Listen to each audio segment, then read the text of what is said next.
Hello my dear students, okay very good morning to all of you. तो आज हम लोग पिछले लेक्चर से आगे बढ़ते ससेप्टिबिलिटी के साथ। आज हम लोग ससेप्टिबिलिटी जानेंगे, उसके डिफरेंट रिलेशन जानेंगे, डाइलेक्ट्रिक कांस्टेंट के साथ क्या रिलेशन है। तो आज हम लोग ससेप्टिबिलिटी जानते हैं। दरअसल आपने पिछले लेक्चर्स में देखा होगा पोलराइजेशन डेंसिटी, जिसको पोलराइजेशन वेक्टर भी हमने कहा था। उसमें आपने देखा था कि dipole moment per unit volume, उसी को आपने पोलराइजेशन डेंसिटी बताया। आज हम लोग ससेप्टिबिलिटी जानेंगे। कहता है मोस्ट ऑफ द डाइलेक्ट्रिक, बहुत ऐसे डाइलेक्ट्रिक हैं जिसमें माना गया है कि polarisation density is directly proportional to the net या reduced electric field inside the dielectric. इसको लिखते हैं तब ज़्यादा समझ में आएगा।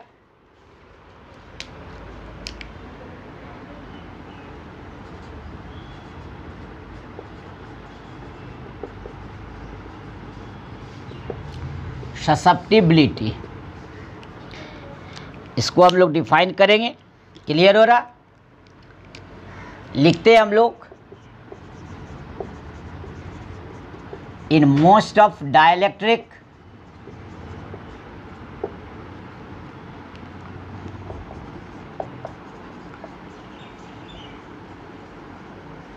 The polarisation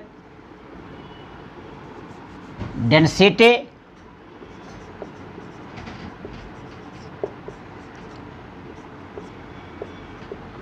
is directly proportional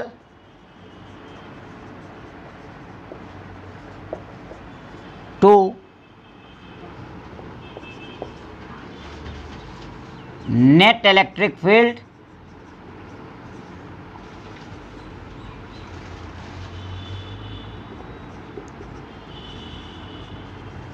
inside the dielectric.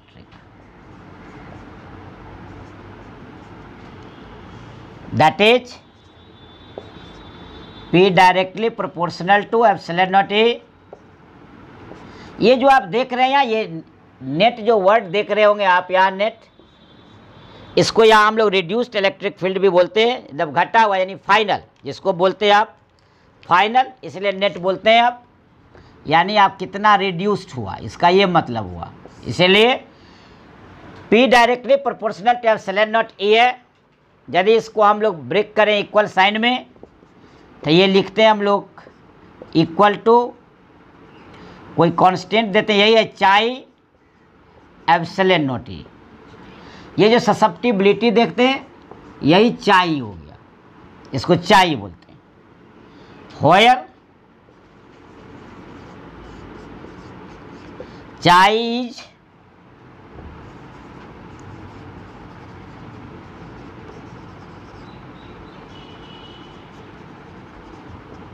Dimensionless constant है। Size dimensionless constant known as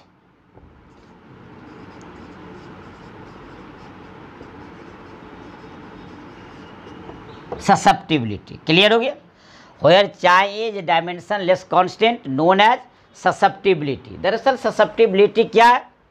तो ससेप्टिबिलिटी एक मेजर है, वह कोई भी डाइलेक्ट्रिक कितना जल्दी पोलराइज हो जाएगा, उसका ये नेचुरल मेजर है। यानी susceptibility is the natural measure how a dielectric can be polarized, उसको ससेप्टिबिलिटी बताता है। यानी हम कह सकते हैं आराम से,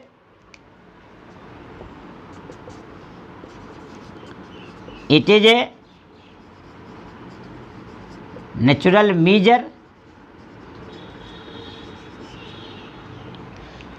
of dielectric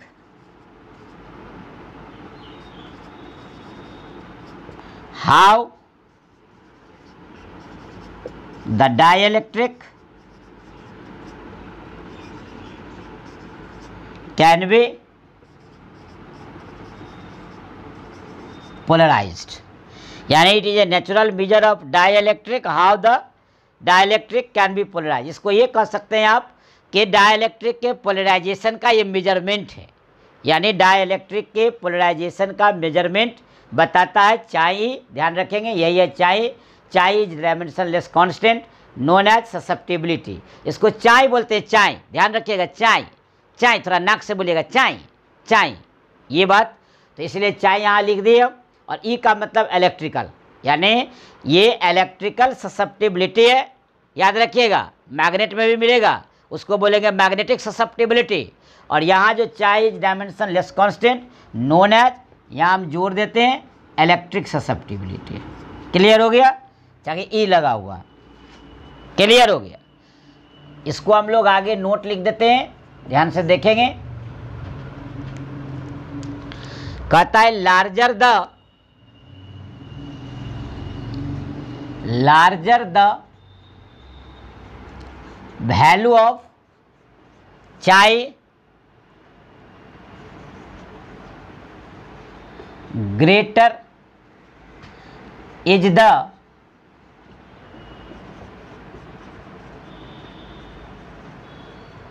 पोलराइजेशन। यानी क्लियर हो गया, जिसके चाई का मान जितना बड़ा होगा उतना ज़्यादा पोलराइजेशन होगा। देखिए डायरेक्टली प्रोपोर्शनल है, यानी क्लियर हो गया कि चाई बड़ा होगा तो पोलराइजेशन भी बड़ा होगा। और ऑब्जेक्टिव परीक्षा में, एमसीक्यू की परीक्षा में पूछता है for vacuum chi equal to 0, यानी याद रखना होगा कि फॉर वैक्यूम जब होगा निर्वात के लिए इलेक्ट्रिक ससेप्टिबिलिटी का वैल्यू 0 होगा। इस तरह ससेप्टिबिलिटी को जान गए आप। इसको पोलराइजेशन डेंसिटी और पोलराइजेशन वेक्टर के साथ रिलेट भी कर दीजिए या डिफाइन कर दिया आप। क्या हो गया डिफिनीशन कि in most of the dielectric the polarisation density P is directly proportional to the net और reduced electric field inside the dielectric. यानी ये डायरेक्टली प्रोपोर्शनल हो गया। अब एप्सिलॉन नॉट ए, अब देखिए इसके लिए कोई कांस्टेंट लिए चाहे, और यही डायमेंशनलेस कांस्टेंट है जिसको इलेक्ट्रिकल ससेप्टिबिलिटी के नाम से आप जानते हैं।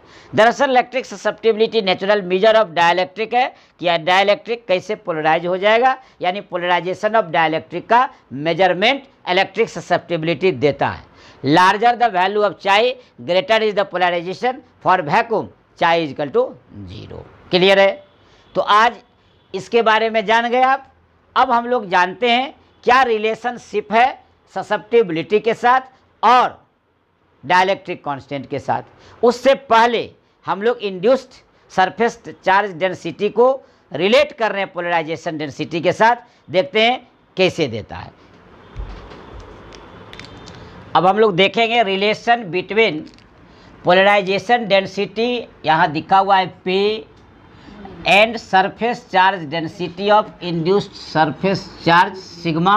यानी कहने का मतलब आपको रिलेशन दोनों में दिखाना है कि पोलराइजेशन डेंसिटी और इंड्यूस्ड सरफेस जो चार्ज डेंसिटी है उसके बीच क्या रिलेशनशिप। कोई बात नहीं, हम लोग देख लेते हैं, यहाँ क्लियर हो जाएगा। देखिए एक डाइलेक्ट्रिक स्लैब हम लोग लिए जिसका एरिया इसका A है, ये जो आप देख रहे हैं एरिया, ये हम A दे देते हैं। एरिया इसका A है और थिकनेस इसका D है।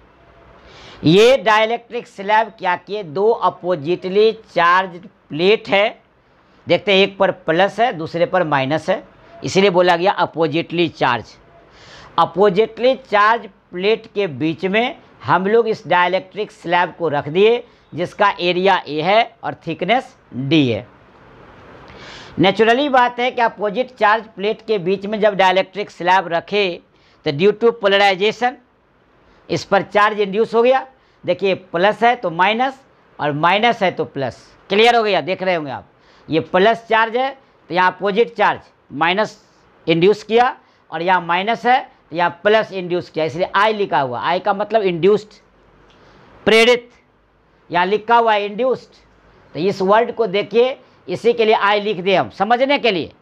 कोई पी लिखेगा, ध्यान रखेंगे आप प्लीज, सिग्मा आई लिखे या कोई सिग्मा पी लिखे, दोनों चीज़ बराबर है। ये पोलराइजेशन के कारण, ये भी पोलराइजेशन के कारण इंड्यूस किया, इसलिए आई लिखे या पी लिखे, अपना अपना लिखने का स्टाइल है सबका, इसलिए आप घबराएंगे नहीं। जहाँ जो मिले आप समझने की कोशिश कीजिए, कंटेंट्स लीजिए, कंटेंट्स। ये तो लिखावट है, सजावट है, कोई आई लिखेगा कोई पी लिखेगा, लेकिन बात एक ही होगी, ड्यू टू पोलराइजेशन जो चार्ज इंड्यूस करेंगे उसी के कारण यहाँ सिग्मा आई और यहाँ सिग्मा आई। यानी माइनस क्यों लिखे तो यहाँ माइनस इंड्यूस किया, यहाँ प्लस क्यों लिखे, या प्लस इंड्यूस किया। अब इंड्यूस होता क्या है, तो ये पहले भी पढ़ चुके हैं। अब चार्ज का इंडक्शन यानी प्लस है तो माइनस, माइनस है तो प्लस, अपोजिट नेचर का चार्ज इंड्यूस करता है। तो क्लियर समझ में आ गया होगा। इसको थोड़ा सा सीख लेते हैं हम लोग तो क्लियर हो जाएगा। Consider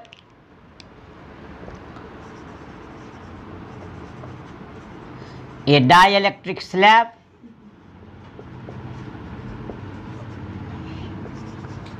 of area A and thickness D is placed between two oppositely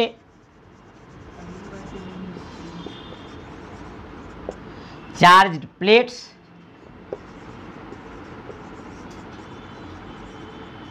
each of area A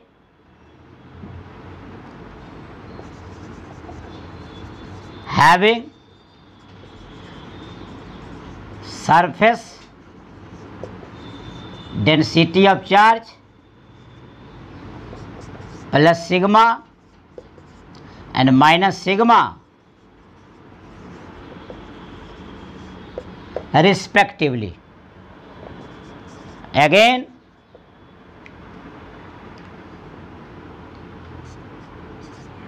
plus sigma I and minus sigma I be the surface charge density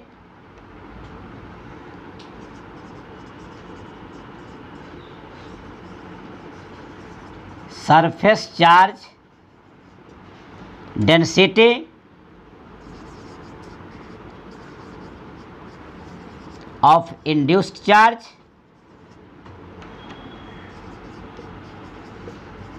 on the opposite faces of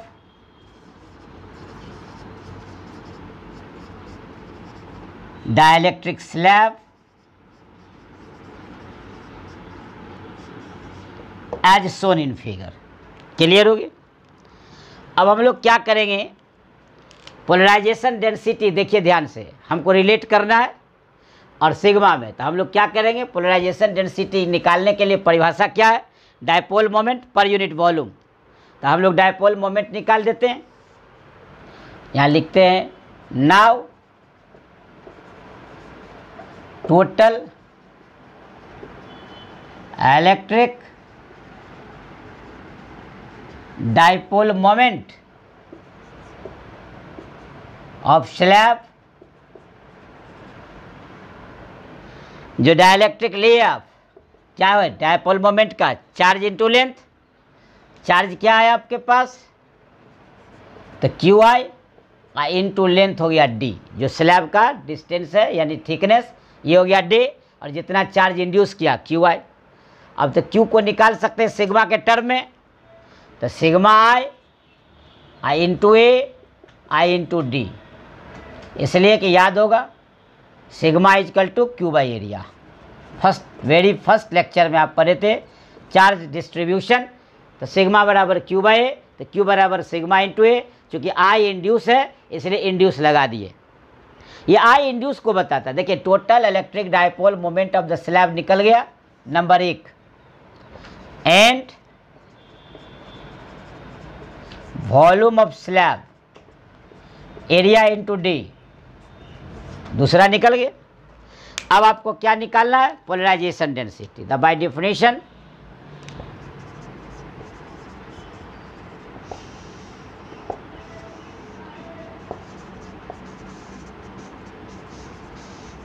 polarisation density P equal to क्या होगा, dipole moment per unit volume sigma i into a into d by a into d. A into d cancel. देखिए polarization density निकल गया, induced surface density of charge. तो इससे clear हो गया कि सिग्मा जो है पोलराइजेशन डेंसिटी के न्यूमेरिकली इक्वल हो गया। Hence polarization density is numerically equal to surface density of charge induce के कारण, यानी लिख देते हैं हैंस अतः पोलराइजेशन वेक्टर कहिए या डेंसिटी कहिए, polarization density is numerically equal to surface charge density of induced charge. Clear हो गया। देखिए आपको कुछ नहीं था, मेन समझना था कि पोलराइजेशन डेंसिटी क्या है। तो आपको पहले से परिभाषा बताए हुए हम, dipole moment per unit volume. तो dipole moment per unit volume हो गया, तो ये आपको आराम से निकल गया। क्लियर हो गया। तो देख लीजिए आपके सामने आ गया, ये क्लियर, कोई दिक्कत नहीं, एकदम क्लियर रहिएगा ध्यान से। अब आपको कुछ नहीं कि डाइपोल मोमेंट निकालेंगे कैसे, तो चार्ज इंटू लेंथ। तो हम लोग इस डाइलेक्ट्रिक स्लैब पर कितना चार्ज इंड्यूस किया, तो क्यू आई, और क्यू आई कैसे निकलेगा, तो देखिए वहाँ फार्मूला है सिग्मा इंटू ए और इंटू डी। वॉल्यूम क्या होगा, एरिया इंटू थिकनेस, तो ए इंटू डी, दोनों को डिवाइड कर दिए, हमको रिलेशन निकल गया, polarization density is equal to induce surface charge density. इस तरह रिलेशन। अब हम लोग देखेंगे ससेप्टिबिलिटी और डाइलेक्ट्रिक कांस्टेंट के बीच रिलेशन। अब देखते हैं हम लोग रिलेशन बिटवीन इलेक्ट्रिकल ससेप्टिबिलिटी चाई एंड डाइलेक्ट्रिक कांस्टेंट के। क्लियर हो गया। अब हम लोग दोनों के बीच रिलेशनशिप जानते हैं, कैसे निकालेंगे देखा जाए। We know that the net electric field, the net electric field side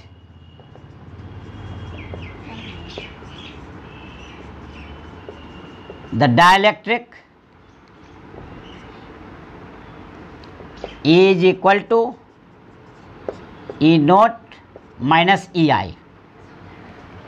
जहाँ ए नोट क्या हो गया, applied electric field, E I क्या हो गया, इंड्यूस्ड इलेक्ट्रिक फील्ड। क्या हो गया, we know that the net electric field inside the dielectric E बराबर E naught minus E I, where E naught हो गया आपको applied electric field and E I induced electric field induced charge के कारण। आगे बढ़ेंगे, E equal to E naught minus sigma I और by epsilon not. ये पहले से जानते हैं आप, E equal to sigma by epsilon naught. I लगा हुआ है तो आई लग जाएगा। E equal to E naught minus P by epsilon naught. अभी अभी आप रिलेशन निकालें तुरंत, यहाँ हम लिख देते हैं sigma I equal to polarisation density, यानी induce surface charge density is equal to polarisation density. अब ये रिलेशन अभी निकाल लिए, इसलिए समझने में कोई कठिनाई नहीं होनी चाहिए। अब इसके बाद हम लोग फ्री कर लेते हैं, ई नॉट ये प्लस में आ जाएगा, P by epsilon not equation 1। अभी तुरंत आज ही एसी से शुरू किए थे। We know that again, we know that polarization density P equal to chi epsilon naught E। ये हो गया इक्वेशन नंबर 2, जहाँ चाई अब इलेक्ट्रिकल ससेप्टिबिलिटी और ये external electric field, epsilon not तो पहले से जानता है इलेक्ट्रिक परमिटिविटी। अब ये 2 का मान 1 में भर दिया जाए, putting the value of equation 2 in 1। ध्यान रखेंगे, E naught equal to E plus P के जगह चाहिए epsilon naught E by sigma not.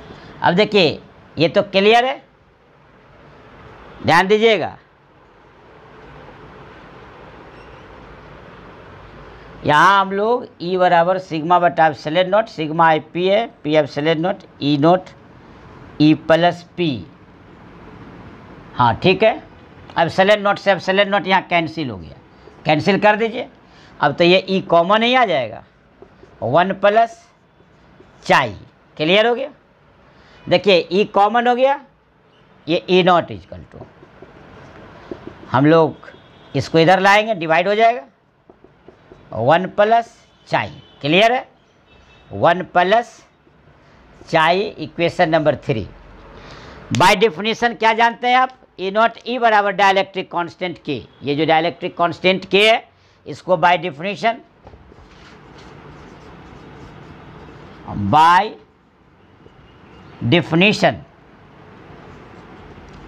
Dielectric constant के बराबर E नॉट बाई, पहले से जानकारी है आपको, इक्वेशन 4। अब तो क्लियर हो गया फ्रॉम इक्वेशन 3 एंड 4। देखिए from equation 3 and 4 we get k equal to 1 plus chi. ध्यान रखेंगे, यही आपको रिलेशन निकालना था। देखिए dielectric constant equal to 1 plus chi, यानी चाई का एकदम याद रखिए। कुछ नहीं किए हम, क्या किए, जो आप पहले से जानते हैं, नेट इलेक्ट्रिक फील्ड निकाल दिए, अप्लाइड में से जो इंड्यूस्ड है उसको घटा दिए। देखिए E नोट अपने जगह पर है, इंड्यूस्ड का फॉर्मूला है E बराबर सिग्मा बटा एप्सिलॉन नोट हमने रख दिया। अभी अभी आप लोग सिग्मा बराबर P पर है, पोलराइजेशन डेंसिटी हमने रख दिया, इसको इधर ले आया, ये उधर चला गया तो ऐड हो गया। अब उसका वैल्यू हम पहले से जानते हैं, पोलराइजेशन डेंसिटी आज ही शुरू किए थे, तो ये आप जान ही रहे हैं, ये वैल्यू इसमें रख दिया, ये कैंसिल आउट हो गया, ये कॉमन हो गया, इसको इधर कर दिया, डेफिनेशन से ये आ गया। अब आपको हम एक चीज़ बता दें कि चाहे E का कोई यूनिट नहीं, कोई डायमेंशन नहीं, एनोट ए नोट, ये याद रखिएगा। इलेक्ट्रिकल ससेप्टिबिलिटी जो है, यानी याद रखिएगा नोट में, चाहे E हैज नाइदर यूनिट और नॉर डायमेंशन। इसके पास कोई यूनिट नहीं है, कोई डायमेंशन नहीं है, चाहे एक नंबर को बताएगा, इसलिए जहाँ कहीं भी ऑब्जेक्टिव की परीक्षा होगी उसमें ये काम दे देगा। तो इस तरह आप ससेप्टिबिलिटी और उसका रिलेशन डाइलेक्ट्रिक कांस्टेंट के साथ जान गए। तो आज आपने ससेप्टिबिलिटी और ससेप्टिबिलिटी के डिफरेंट टर्म के साथ आपने रिलेशन जाना। तो आज हम आपसे लेते हैं शुभ विदा। अब हम लोग अगले टॉपिक में कैपेसिटर के साथ उपस्थित होंगे, तब तक आप भी अपना रखें ख्याल। Thank you.